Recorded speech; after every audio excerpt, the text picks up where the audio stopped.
धार्मिक स्टोरीज पर आज की कहानी है दो चावल की खीर। भगवान श्री गणेश जी की कहानी। एक बार की बात है, गणेश जी अपने भक्तों की परीक्षा लेने के लिए एक गरीब और छोटे से बच्चे का वेश धारण करके एक गांव में पहुंच जाते हैं। उस गांव के मंदिर में गणेश जी की प्रतिदिन पूजा अर्चना होती है। गांव के अधिकतर लोग मंदिर में बहुत ही श्रद्धा भाव से आते हैं। मंदिर में भजन आरती होती। प्रतिदिन नियम अनुसार भजन कीर्तन की शुरुआत गणपति वंदना से की जाती है। उन्हीं गांव वालों में एक बुढ़िया माँ भी होती है जो कभी मंदिर आना नहीं भूलती थी। बाकी अन्य लोग तो कभी भी आनाकानी कर देते थे मंदिर आने में, किंतु बुढ़िया माँ कभी ऐसा नहीं करती। एक दिन गणेश जी सोचते हैं कि क्यों न इन सभी गांव वालों की परीक्षा ली जाए। तो गणपति बप्पा एक गरीब बालक का वेश धारण कर हाथ में मिट्टी की एक छोटी सी कुल्हड़ में दूध तथा 2 चावल के दाने लेकर गांव भर में डोलते फिरते हैं, यह बोलते हुए कि कोई मेरे लिए खीर बना दो, मैं भूखा हूँ। कोई मेरे 1 कुल्हड़ दूध और 2 चावल की खीर बना दो। गांव के कोई भी स्त्री पुरुष उनकी बात पर ध्यान नहीं देते हैं। सभी यह सोचते हैं कि यह तो कोई पागल है, ऐसे ही डोल रहा है। 2 चावल तथा 1 कुल्हड़ दूध की भी कहीं खीर बन पाएगी। तभी वह बूढ़ी माई जो बगैर भूले प्रतिदिन मंदिर जाती है, उस माई को गरीब बालक बने गणपति बप्पा पर दया आ जाती है। वह बोलती है, बेचारा बालक भूखा है, बालक का मन रखने को इतना तो मैं कर ही सकती हूँ। वह माई गणेश जी से बोलती है, ला दे लल्ला, मैं बना दूँ तेरे लिए खीर। माई की बात सुनकर गणपति बप्पा खुश होते हुए बुढ़िया माई को कुल्हड़ वाला दूध तथा 2 चावल दे देते हैं खीर बनाने के लिए। गणेश जी दूध का कुल्हड़ और 2 चावल देकर बुढ़िया माई से बोलते हैं, ले माई बना दे खीर, और देख माई बड़े से पतीले में बनाना, मुझे बहुत भूख लगी है। ठीक है बेटा, बड़े पतीले में ही बना दूंगी। माई बड़ा पतीला लाकर चूल्हा जलाती है। तभी गणपति बप्पा बोलते हैं, नहीं माई, ये वाला पतीला नहीं, इससे भी बड़ा वाला।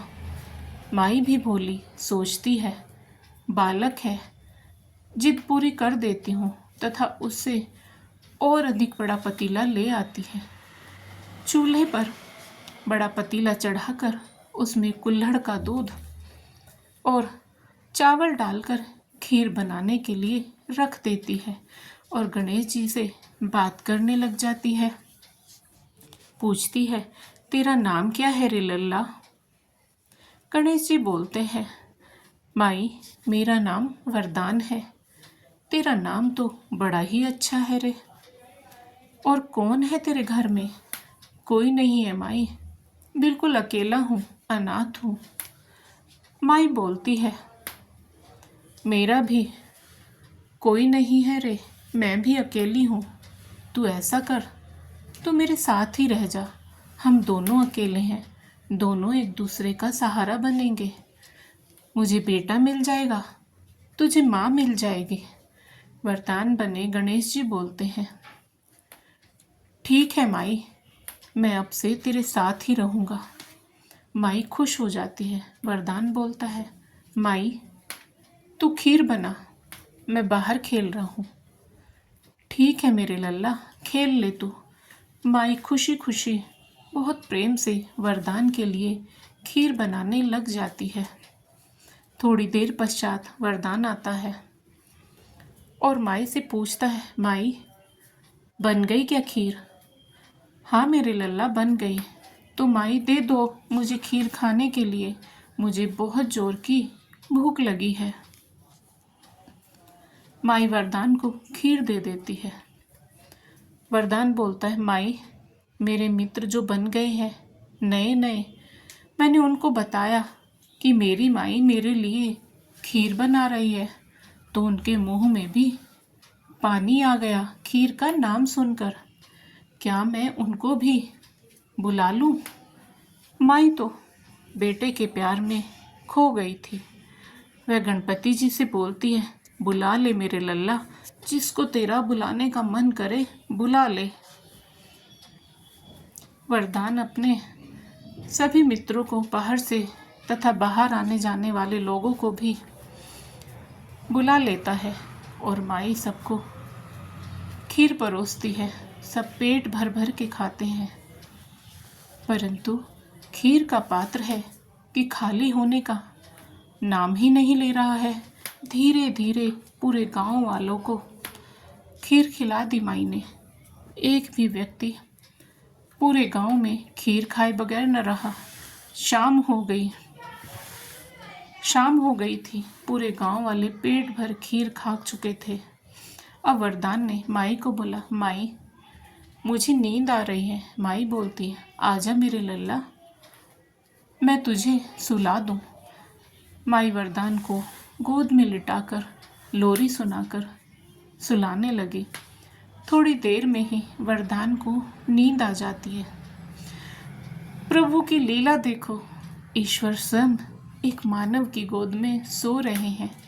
माई भी दिन भर की थकी होती है, वह भी सो जाती है। अर्धरात्रि को वरदान माई को जगाता है, बोलता है, माई मेरे पेट में दर्द है, मुझे सोच के लिए जाना है। माई बोलती है, लल्ला अब रात में कहाँ ले जाऊँ मैं तुझे सोच के लिए? तू एक काम कर, आंगन के कोने में कर ले। ना माई, आंगन गंदा हो जाएगा। अरे नहीं होगा लल्ला, सुबह को मैं साफ कर दूंगी आंगन को। तेरी माई है ना साफ करने को, तू क्यों चिंता करता है? ठीक है माई, तू कहती है तो मैं कर लेता हूँ। वरदान आंगन के चारों कोनों में सोच कर देता है। माई से फिर बोलता है, माई मुझे पेट में बहुत दर्द था तो मैंने आंगन के चारों कोनों में सोच कर दिया। माई नाराज नहीं होती, बल्कि प्यार से बोलती है, तू क्यों चिंता करता है रे लल्ला, तेरी माई है ना, साफ कर देगी सुबह। माई और वरदान दोनों सो जाते हैं। माई भोर में जल्दी ही मुंह अंधेरे जग कर सोचती है कि आंगन साफ कर दूं। माई जैसे ही सफाई के लिए हाथ बढ़ाती है तो अंधेरे की वजह से झाड़ू के आगे कुछ खन खन की आवाज़ होती है। माई दीपक लाती है देखने के लिए, तो देखती क्या है, वहाँ तो ढेर सारे सोने के सिक्के, हीरे जवाहरात आदि पड़े हैं।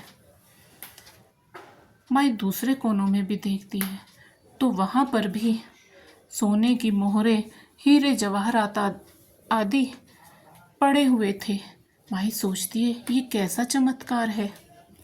अंदर जाती है तो वरदान को आवाज़ लगाती है, लल्ला ओ लल्ला, कहाँ है रे तू? लेकिन वरदान तो वह नहीं होता है। वह तो भगवान श्री गणेश थे, तो अपना चमत्कार दिखाकर चले गए।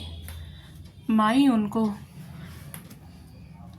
अच्छे और सच्चे दिल की स्त्री लगी तो माई को धन का उपहार देकर चले गए।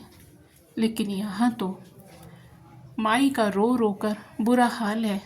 कैसी धन दौलत, कैसी मोहरे, उसको तो अपना लल्ला चाहिए।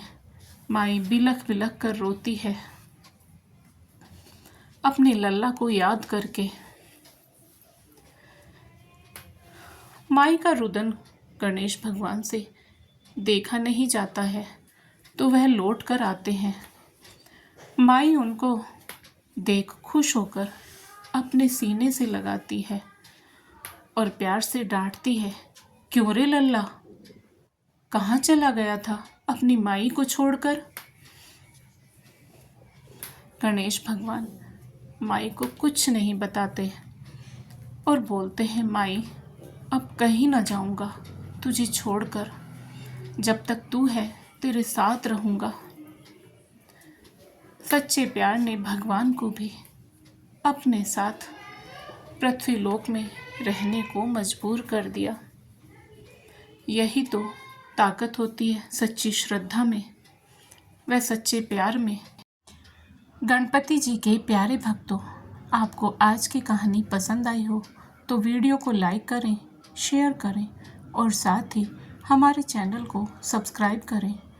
बेल आइकन को प्रेस करके ऑल बटन पर क्लिक करें। राधे राधे प्यारे भक्तों।